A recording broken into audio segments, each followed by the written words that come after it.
Hello students, previous के lecture में हमने भारतीय समाज और संस्कृति की विशेषताओं के बारे में बात की थी। आज हम बात करेंगे सांस्कृतिक बहुलतावाद के बारे में। हम ये देखते हैं कि हमारा भारत जो है वो विभिन्नताओं का देश है। आप भी जानते हैं ये बात। यहाँ पे चाहे जाति कहें, हम जनजाति कहें, प्रजाति कहें, धर्म, भाषा, जलवायु, है ना, भौगोलिक परिस्थितियाँ, हमारा रहन सहन हो, हमारी वेशभूषा हो, खान पान हो, इन सभी तरीके से यहाँ पे कई डिफ्रेंसिएशन देखने को मिलते हैं, कई विभिन्नताएं देखने को मिलती है। और ये सब जो विभिन्नताएं हैं या विशेषताओं की अगर हम बात करते हैं, वही सब जो है वो हमारी सोसाइटी का आधार हैं और इनमें होने वाले जो चेंजेस होते हैं उनको समझने में ये सहायक होती हैं, ये जो भिन्नताएं होती है वो। और ये भारतीय समाज में अनेकता भी उत्पन्न करती है। अब बात करते हैं हम कि भारत जो है वो एक हमारा ऐसा देश है जिसमें विविधताएं हैं और कई विविधताएं हैं, कई संस्कृतियां पाई जाती है और उन अनेक संस्कृतियों का भी क्या है, अपना अस्तित्व पाया जाता है। तो भारत में समय समय पे क्या है, बहुत सारे आक्रमणकारी आए थे, उन्होंने आक्रमण किया, अटैक किया। कुछ तो वापस चले गए और कुछ ने क्या किया, ज़्यादातर लोगों ने लूटपाट करने के बजाय क्या किया, वो यहीं बस गए और यहीं अपना निवास बना लिया। इस तरीके से कई संस्कृतियों का हमारे यहाँ पे मिलन है कि बहुत सारी संस्कृतियाँ बाहर से हमारे यहाँ पे आई और यहीं वो लोग यहीं बस गए, तो उन्होंने अपनी संस्कृतियों को अपनाए रखा और यहाँ पे वो संस्कृति प्रचलन में आ गई। तो ये जो सांस्कृतिक बहुलता है वो भारत की अब भारत का फ्यूचर बन गई है, उसकी नियति बन गई है। और यही कारण है कि भारत में क्या है, विभिन्न धर्म, भाषाएं, प्रथाएं, रीति रिवाज, खान पान, है ना, रहन सहन, वेशभूषा, विचार, संस्कार, ये सब बहुतायत में हमको देखने को मिलते हैं। और इन्हीं विभिन्न संस्कृतियों का भारत में जो अस्तित्व पाया जाता है उसी को हम क्या कहते हैं, सांस्कृतिक बहुलतावाद कहते हैं और उसके नाम से जानते हैं। अब सांस्कृतिक बहुलतावाद जो है उसको कई रूप में हम देखते हैं। जैसे एग्जाम्पल अगर हम देखें तो हम ये कह सकते हैं कि एक तरफ तो क्या है, बहुत धनी लोग हैं, ऊंची जाति के लोग हैं, उच्च वर्ग के लोग हैं, और दूसरी ओर क्या है, बहुत ज़्यादा निर्धन लोग हैं, निम्न जाति के लोग हैं, है ना। तो कई जातियाँ, कई धर्म, कई क्षेत्र, भाषाएं, इनसे संबंधित समूह जो है वो पूरे देश में है। और ये धर्म, भाषा, क्षेत्र, प्रथा, ये जो कुछ भी है, परंपरा, उन सभी के आधार पे यहाँ कई समूह भी बने हुए हैं। ठीक है, अल्पसंख्यक समूह बने हुए हैं, बहुसंख्यक समूह बने हुए हैं। और ये बहुसंख्यक जो समूह है वो भी फिर क्या है, कई संप्रदायों, जातियों, गोत्र, भाषा और इन सब में डिवाइड हुए हैं। और अपने सदस्य जो होते हैं उनके लिए बहुत अच्छी एजुकेशन लेना, रोज़गार के अवसर उपलब्ध होना, अपने जीवन स्तर में सुधार करना, ये उन सब की एक्सपेक्टेशन होती है, उनकी आकांक्षाएं होती है। और सभी लोगों को वहाँ पे क्या है, इक्वल अपॉर्चुनिटी नहीं मिलती है। तो ये जो इक्वल अपॉर्चुनिटी नहीं मिलती है ऐसे, और वो क्या होते हैं, इसलिए वो क्या होते हैं, वो डिस्ट्रीब्यूटिव जो जस्टिस है ना, वितरक जो न्याय होता है, उससे वंचित रह जाते हैं। इस तरीके की जो अनइक्वालिटी होती है वो भारतीय जो सोसाइटी है, इंडियन जो सोसाइटी है, उसी ने क्रिएट की है, भारतीय समाज की ही ये सब देन है। जिसके कारण क्या होता है, टाइम टाइम पे यहाँ कुछ कॉन्फ्लिक्ट्स भी हुए हैं, तनाव होते रहते हैं और मन में क्या होता है, अविश्वास उत्पन्न होता है। फिर क्या है कि इन सब कारणों से क्या हुआ था, इन सब कारणों से भारत की जो आंतरिक एकता है, जो भारतीयता की भावना है, उसको बहुत ज़्यादा झटका लगता है। और यही स्थितियाँ जो होती है वो भारतीय सामाजिक संरचना के स्वरूप और वास्तविकता के बीच में क्या करती है, भेद उत्पन्न करती है।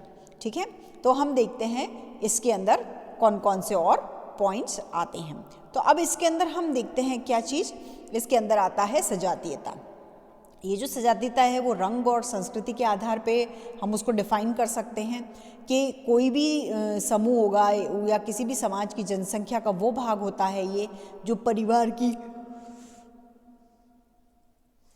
की पद्धति की बात करें हम, चाहे भाषा, मनोरंजन, प्रथा, धर्म, संस्कृति, उत्पत्ति, इन सभी के आधार पे अपने को दूसरे से अलग समझते हैं। और अगर हम ये कहें कि एक प्रकार की भाषा, प्रथा, धर्म, परिवार, रंग और संस्कृति से संबंधित जो लोग होते हैं और उन लोगों के जो एक समूह होते हैं, उन समूहों को इसकी संज्ञा दी गई है, किसकी? सजातीयता की। तो अगर हम समान इतिहास देखें, प्रजाति, जनजाति, वेशभूषा, खान पान, ऐसे सामाजिक समूह देखें, तो उन सामाजिक समूहों में भी निर्जातीय समूह होते हैं और उनकी जो फीलिंग होती है, उनके जो भाव होते हैं, वो उसी समूह और अन्य समूह के सदस्यों के भी होने चाहिए। ठीक है, तो हम ये कह सकते हैं कि ये जो समूह होते हैं, इनमें क्या है, अलग अलग हित होते हैं, हितों की रक्षा के लिए काम किए जाते हैं, अभिव्यक्ति करने की उनको स्वतंत्रता होती है। और कोई भी, चाहे हम सामाजिक, आर्थिक और राजनीतिक दृष्टि से जो शक्तिशाली समूह होते हैं ऐसे, वो कमज़ोर लोगों का शोषण करते हैं और उनके साथ भेदभाव करते हैं। और इससे क्या होता है, समाज में असमानता, अनइक्वालिटी आती है, संघर्ष आता है, तनाव उत्पन्न होता है ना। और ये जो भाषा, धर्म और सांस्कृतिक विभेद होते हैं, उनकी जो सजातीयता की ये जो मुख्य समस्याएं होती है, वो यही होती है कि भाषा के नाम पे भेद किया गया है, धर्म के नाम पे भेद किया गया है, सांस्कृतिक भेदभाव करते हैं, वही सब कुछ इसके अंदर आता है जो संघर्ष और तनाव उत्पन्न करता है। कभी कभी क्या होता है कि सामाजिक, आर्थिक और राजनीतिक उद्देश्यों की पूर्ति करने के लिए भी लोगों को एक सजातीय समूह के रूप में लोगों को हमको देखने को मिलता है, और उससे क्या होता है, उसमें भी लोग इकट्ठे हम देख सकते हैं। तो कभी कभी ऐसा भी व्यवहार होता है कि एक भाषा बोलने वाले अपने प्रांत में दूसरी भाषा बोलने वालों के साथ होते हैं, और कभी कभी उनको अलग भी हम देखते हैं। ठीक है, फिर बात आती है धार्मिक भिन्नताओं की, कि धर्म जो है वो मानव समाज का क्या है, शाश्वत और स्थायी तत्व है ना, स्टेबल एक फैक्ट है और एलिमेंट है, और जिसे क्या है, समझे बिना हम क्या नहीं, भारतीय समाज के रूप को बिल्कुल नहीं समझ सकते। जब तक हम धर्म को नहीं समझेंगे तब तक हम समाज की जो संरचना है उसको नहीं समझ सकते हैं। तो ये भारतीय समाज की जो धार्मिक रचना है, उसको जानने से पहले धर्म क्या होता है ये हमको देखना पड़ेगा। तो हम ये देख सकते हैं कि धर्म क्या होता है, मानव का अलौकिक शक्ति के साथ संबंध होता है। टॉयलर इस बारे में कहते हैं कि धर्म आध्यात्मिक शक्ति का विश्वास होता है ना। क्रेजर इसके बारे में कहते हैं कि ये क्या है, श्रद्धा और भक्ति है ना। धर्म का तात्पर्य क्या है, मनुष्य से श्रेष्ठ उन शक्तियों की संतुष्टि या आराधना से होता है जिनके संबंध में यह विश्वास किया जाता है कि वे प्रकृति और मानव जीवन को मार्ग दिखाएंगे और नियंत्रित करेंगे। तो यही धर्म है। ठीक है, फिर हम यहाँ देखते हैं कि भारत में धार्मिक विभिन्नताएं हैं। हमको अच्छी तरह से पता है कि हिंदू, मुसलमान, सिख, ईसाई, बौद्ध, जैन, ऐसे कई धर्म हमारे भारत में विद्यमान है, और इनके अलावा भी पारसी, यहूदी, है ना, कई जनजातियाँ, धर्म, ऐसे लोग हमारे यहाँ हैं, और उन धर्मों में बहुत सारे समुदाय हैं और उनके मत और विश्वास हैं। ठीक है, अब अगर हम देखें कि एग्जाम्पल देखते हैं कि हिंदू धर्म, तो उसमें शैव, वैष्णव, शाक्त, ब्रह्म समाज, आर्य समाज, ये सब कुछ है। इस्लाम की अगर हम बात करें तो उसमें शिया और सुन्नी होते हैं। ईसाइयों की बात करें हम तो उसमें कैथोलिक और प्रोटेस्टेंट होते हैं, है ना। सिख धर्म में अकाली और गैर अकाली होते हैं। बौद्ध धर्म में हीनवान और महावान होते हैं। तो ये है ना, हीनयान और महायान है। और जैन धर्म में श्वेतांबर और दिगंबर है। इस तरीके से इनके प्रमुख संप्रदाय भी होते हैं। प्रत्येक संप्रदाय जो होते हैं उनकी कई भाषाएं और कई शाखाएं और उपशाखाएं होती है ना। तो इस तरीके से ये विभक्त होता है। फिर हम बात करते हैं कि धर्म और सामाजिक एकीकरण की बात करें अगर हम, तो भारत में धार्मिक सहिष्णुता और समन्वय के तत्व तो पाए जाते हैं, और उन्हीं में विभिन्न धर्मों के बीच अंतक्रिया के कारण से ही क्या होता है, उनके जो अनुयायी होते हैं, उनके जो फॉलोअर्स होते हैं, वो एक दूसरे की धार्मिक विशेषताओं को एक्सेप्ट कर लेते हैं। श्रीनिवास इस बारे में कहते हैं कि संस्कृतिकरण की ये जो प्रक्रिया है वही इस रूप में हमको देखने को मिलती है। ठीक है, तो भारत में क्या है, कई धर्मावलंबी है, और उनके साथ साथ रहने से और उनमें परस्पर आर्थिक संबंध और निर्भरता से भी ये उत्पन्न होता है। ठीक है, फिर ये बात है कि धर्म जो है और इन धार्मिक विशेषताओं को अगर हम ग्रहण कर लेते हैं तो फिर इसके अंतर्गत क्या होता है, जनजाति जो होती है, जनजाति लोग जो होते हैं उन्होंने क्या किया है, हिंदुओं ने धार्मिक तत्वों, देवी देवताओं, त्यौहार, उत्सव, जीवन पद्धति को एक्सेप्ट किया है और उन्हीं के माध्यम से, उन्हीं के अनुयायियों से, उन्हीं के माध्यम से धर्म आगे उन्नति करता है। फिर हम बात करते हैं भाषाई संबंधी विभिन्नताओं की, कि मानव जो है, मानव का भाषा के साथ बहुत निकट संबंध है और भाषा के माध्यम से ही मानव जो है वो अंतक्रियाएं करते हैं, अपने विचारों को एक दूसरे को प्रेषित करते हैं, आदान प्रदान करते हैं। लैंग्वेज ही एक ऐसा सोर्स है जिसके माध्यम से संस्कृति से संबंधित जो विभिन्न तत्व होते हैं वो हम लिखित रूप में एक पीढ़ी से दूसरी पीढ़ी को हस्तांतरित करते हैं। हॉटन और हंट इस बारे में कहते हैं कि एक भाषा आवाज़ों का एक समूह है जिसमें प्रत्येक आवाज़ को एक अर्थ प्रदान किया जाता है। मतलब भारत की भाषाई संरचना अगर हम देखें तो वो बहुराष्ट्रीय राष्ट्र है हमारा भारत, और भाषाई सर्वेक्षणों से पता चलता है कि भारत में लगभग 179 भाषाएं और 544 बोलियां हैं, है ना। तो ये जो बोलियां बोली जाती है, ये जो भाषाएं हैं, आप उनकी संख्या से ही अनुमान लगा सकते हैं कि हमारे यहाँ कितनी भाषाई विविधता देखने को मिलेगी। फिर यहाँ पे कई तरीके की भाषाएं हैं और उनकी उपभाषाएं भी होती हैं।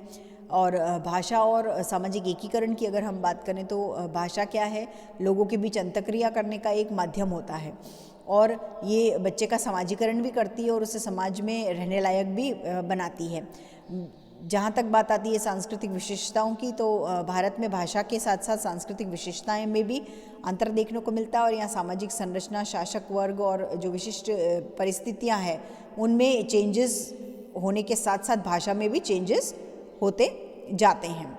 ठीक है, फिर हम बात करते हैं कि भाषा जो है, भारत में भाषा की कई समस्याएं हैं। ज़रूरी नहीं है कि सबको सब लैंग्वेज आए, है ना। तो भाषाई विविधता पाई जाती है, उससे क्या होता है, बहुत सारी प्रॉब्लम्स भी क्रिएट होती है। अब क्वेश्चन ये कोई कि राष्ट्रीय भाषा क्या होती है, या हिंदी भाषी जो हैं उनको हिंदी का प्रचलन है ये कैसे पता चलता है।